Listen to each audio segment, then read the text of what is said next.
திரும்ப அண்ணன் நின்னாங்க. அண்ணன் 5000 ரூபா கொடுத்த உடனே எல்லாரும் கலகலன்னு இதாகி இப்போ எடப்பாடி ஐயா எங்கே வந்து நிற்காருனா, நான் 10,000 ரூபா கொடுப்பேன்னு வந்து நிற்காரு. எப்படி கொடுப்பாரு, ஏது கொடுப்பாருன்னு கேட்டால் சரியான பதில் இல்லை.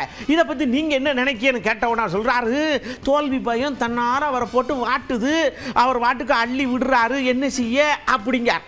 தேர்தல் காலத்து வாக்குறுதிகள் வழக்கமான வாக்குறுதிகள்.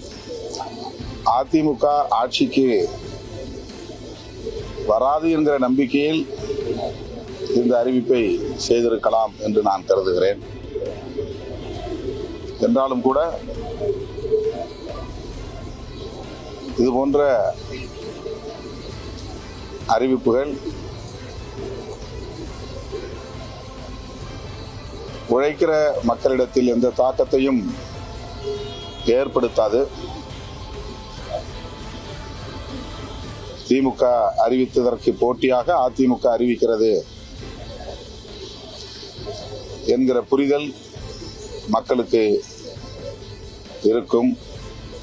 எனவே இது தேர்தலில் எந்த தாக்கத்தையும் ஏற்படுத்தாது என்று நம்புகிறேன்.